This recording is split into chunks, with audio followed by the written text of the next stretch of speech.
अब पुण्यात्माओं देखना, ये है कंप्लीट स्पिरिचुअल नॉलेज, ये संपूर्ण अध्यात्म ज्ञान है। अब आप देखते हो जैसे अस्थि उठाते हैं, अस्थि फूल उठाते हैं, जो हार्ड जीव के, मनुष्य के, स्त्री या पुरुष के जला दिए जाते हैं, शरीर को अंतिम संस्कार कर दिया जाता है शरीर का, उसके बाद उसके कुछ कण हड्डियों के बच जाते हैं, उनको फूल बोलते हैं, अस्थि बोलते हैं। उनको वहाँ से उठाया जाता है उस राख से, और कहाँ डाल के आते हैं? गंगा में, दरिया में। क्यों डालते हैं? ये तो एक बहकाने वाली बात है कि वहाँ गति करवाने जाते हैं। मरने के बाद जीव चला गया जहाँ जाना था, उन हड्डियों के कहीं फेंकने से, दरिया में डालने से गति होती है। उसका मूल उद्देश्य ये है कि जैसे हम जिस बॉडी में रहे हैं, ये शरीर हमने सबसे प्रिय है।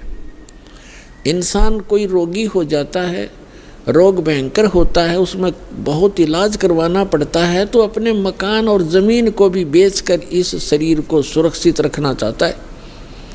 ये कितना प्रिय होता है।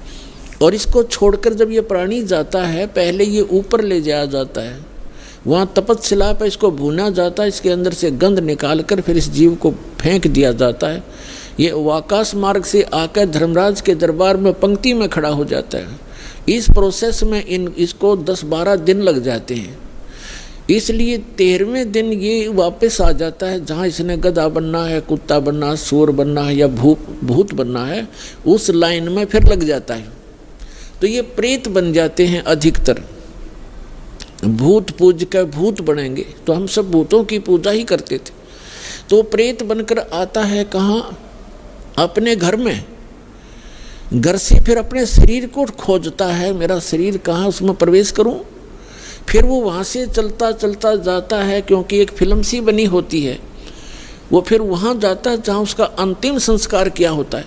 तो वहाँ अगर वो अस्थि नहीं उठाई जाती है, तो वो जीव उन अस्थियों को चिपक जाता, मेरी है, ये मेरी है, उनका चिपका रहता वहाँ पर। और उन्होंने, जिन गुरुओं को ज्ञान तो था नहीं, उन्होंने सोचा कि ये अस्थि अगर यहाँ से उठा कर और कहीं फेंक आवें, दरिया में डाल दें, तो ये उस प्रेत का हाथ ना लगे, वो यहाँ चिपक कर ना बैठे इन शमशान घाट में, यहाँ गांव में ना रहे, कहीं और चला जा। इसलिए उसको उठाकर उनकी अस्थियों को जल प्रवाह कर देते हैं। वहाँ डालने के बाद फिर इसको पता ही नहीं लगता वो कहाँ गई। इनका ये उद्देश्य होता है कि वो वहाँ से जगह छोड़ जावे, उनकी खोज में उड़ा गंगा किनारे धक्के खाता रहे। तो पुण्यात्माओं, ये अस्थि उठाने की ये प्रक्रिया यहाँ से चली है। और इसे उठाओ या ना उठाओ, ये कोई फायदा नहीं, उसमें कोई लाभ या हानि नहीं है उस जीव को जो चला गया शरीर को छोड़कर बाद की क्रियाओं से। अब ऐसे ही जैसे आपको बहुत बार बताया है कि ये इस प्राणी को मानव शरीर 2 प्रकार से प्राप्त होता है। एक तो 84 लाख योनियों को भोग गए, एक टर्न वाइज एक मानव शरीर कंपल्सरी प्राप्त होता है।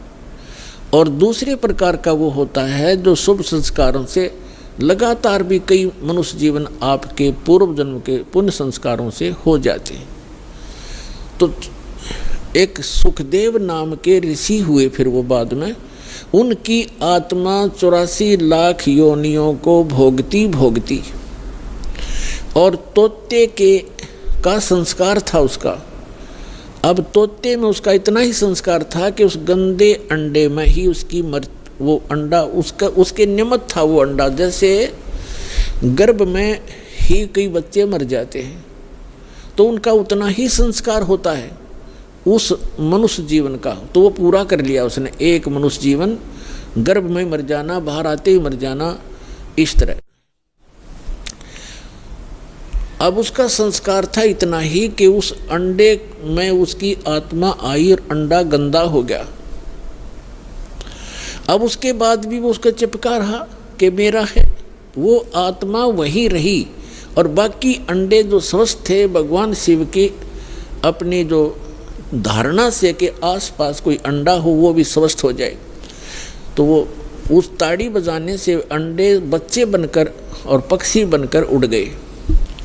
अब वो संस्कार था उसका ऐसा ही निर्धारित था कि वहाँ भगवान शिव कथा सुनावेगा पार्वती को, और उसके संस्कार से फिर वो परमात्मा, क्योंकि कोई भी ज्ञान उपदेश दिया जाता है पहले सत्संग किया जाता है, तो भगवान शिव ने पार्वती को पहले उस अमर परमात्मा की कथा सुनाई कि कोई ऐसी शक्ति है, इनको वैसे ज्ञान नहीं लेकिन वेदों से जैसा इनको ज्ञान प्राप्त हुआ तो ये बता रहे थे कि पार्वती उस परमात्मा की भक्ति करनी चाहिए, उस भगवान की भक्ति से जीव का मोक्ष होता है। और मानव शरीर, इन देवताओं को भी ये मानव शरीर माना जाता है, और मानव शरीर ये भगवान की साधना उपासना के लिए ही प्राप्त होता है। और फिर वो बताने लगे कि ध्यान लगाओ, मैं बताता जाता हूँ, जहाँ टारगेट मैं आपको बताऊँ आपकी सुरती वहीं पहुँचे। क्या बताया कि मूल कमल जो गुदा के पास है, रीढ़ की हड्डी के अंदर की तरफ, उसमें गणेश जी का वास है और उसका किलियम जाप है, और ऐसे इसको ऐसे ऐसे बोल है। फिर बताया कि उससे 2 उंगल ऊपर सावित्री और ब्रह्मा जी का कमल है, उसका ये मंत्र है। फिर बताया शरीर के इसके ऊपर नाभि कमल है, उसमें विष्णु और लक्ष्मी का वास है, और वहाँ पर ये मंत्र है जो आपको दिए जाते हैं, इनको जाप करो। उसके बाद फिर हृदय कमल है, उसमें महादेव और पार्वती का स्थान है। अपनात्माओं, ये लीला आपको बहुत देर से समझ में आओगा। ये ज्ञान आपको पहले भी बताया है कि ये काल क्या लीला करता है। ये एक ब्रह्मांड के सर्वोपरि शिखर में, चोटी में, वहाँ 3 स्थान बनाकर रहता है, और वहाँ 3 ही रूप धारण कर लेता है, और वहाँ इस दुर्गा के ये 3 ही रूप बनाकर अपने साथ रखता है। जैसे एक रजोगुण प्रधान अक्षेत्र है, उसमें स्वयं ये चतुर्मुखी रूप धारण करके और लक्ष्मी को पार्वती रूप बना, सावित्री रूप बनाकर अपने साथ रखता है। एक सतोगुण प्रधान क्षेत्र है, उसमें ये स्वयं विष्णु रूप धारण कर लेता है और लक्ष्मी को और उसको दुर्गा को लक्ष्मी रूप में रखता है। और तीसरा वहाँ पर एक तमोगुण प्रधान क्षेत्र है, उसमें ये स्वयं अपना शिव रूप धारण करके, जैसा शिव आप देखते हो, और उसके 5 मुख हैं, उसके शिव के भी 5 मुख हैं। वहाँ पर जब ये बनाता है वो 2-1 भी रख लेता है, ऐसा इसकी लीला है। तो वहाँ 10-10 भी मुख बना सकता है ये, वहाँ 10-1000 तक ये मुख बना सकता है ये काल। तो वहाँ ये शिव रूप में रहता है और दुर्गा को पार्वती रूप में रखता है। तो जो हमारे कमलों के अंदर जो हमने जो दिखाई देंगे देवता, वो वही उसी का रिफ्लेक्शन दिखता है। और वहाँ के इन स्थानों के इंचार्ज ये इनके पुत्र होते हैं, जहाँ इनके कार्यालय हैं, जैसे शिवपुरी है, विष्णुपुरी है, ब्रह्मापुरी है, ये अलग हैं, और वहाँ पर रिफ्लेक्शन उसका ही आता है। और वहाँ जो जीव इस मंत्र की साधना करते हैं, उनकी साधना का अकाउंट ये इसके पुत्र रखते हैं। जैसे हम ब्रह्मा जी और सावित्री का जाप करते हैं, तो वो अकाउंट इनके पास जाएगा, अकाउंट यही रखेंगे ये ब्रह्मा विष्णु महेश ही अलग से। तो पुण्यात्माओं, ये PhD का मार्ग है, धीरे धीरे आपका समझ में आएगा। तो यहाँ शिव बता रहा है कि हृदय कमल में शिव और पार्वती का स्थान है, इसके ऐसे 12 पंखुड़ियाँ हैं, इसका ये मंत्र है। फिर कंठ कमल में देखिए दुर्गा का स्थान है, और इसमें इतने कमल हैं, 16 पंखुड़ी हैं, और इसका ये मंत्र है। तो ऐसे जब वो जाप करती हुई जा रही थी, फिर कहा कि त्रिकुटी में की तरफ चलो पार्वती। अब जो ही वो ऊपर को उठी, यहाँ से समाधिस्थ हो गई वो, क्योंकि पुण्यात्माएं जो होती हैं उनका शरीर एक बहुत कोमल होता है, उनमें इतने विकार नहीं होते जैसे हम कलयुग में आ गए। सतयुग में क्या था?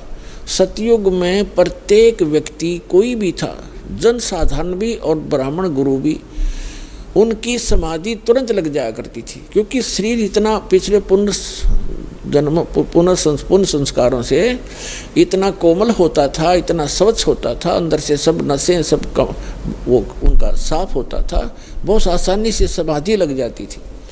तो ऐसी वो देव स्वरूप शरीर था पार्वती का, तो स्वयं उनका एकदम समाधि लग गई। वो अंदर सुरती उसकी कमलों में चली गई और उन कमलों में घुसकर वो नज़ारा देखने लगी। अब जैसे पुण्यात्माओं, आप सिनेमा देखने जाते थे पहले, अब तो नहीं देखेंगे हम, पहले सिनेमा देखने जाते थे 3 घंटे, 3 घंटा का न्यू पता नहीं चला था किस में गए, क्योंकि कभी कुछ देख रहे हैं, कभी कुछ देख रहे हैं, कभी कुछ देख रहे हैं, 1 सेकंड में वो है पावा था खत्म होगी भाई। और बस स्टैंड पे बस की इंतज़ार कर ले, 10 मिनट में 20 बार उठेगा, 10 बार बैठेगा, आई किसी आई। तो इस तरह हम जो समाधिस्थ ऋषि होते थे, इनकी काल रोल मारा करता, इन्हें मूर्ख बनाया करता। जैसे किसी भी एक कमल में ये प्रवेश कर गए, एक कमल जैसे टीवी चैनल में कोई चैनल ऑन कर लिया और उसमें जो भी नज़ारे हैं वो यहाँ से बिल्कुल हटकर हैं, और वो ऐसे दृश्य हैं यो मन देखता देखता दंग रह जाता है, इसको पता नहीं चलता कितना समय बीत गया। तो इस प्रकार वो काफ़ी समय तक ये नज़ारे देखा करते, मोक्ष नहीं हुआ इनका।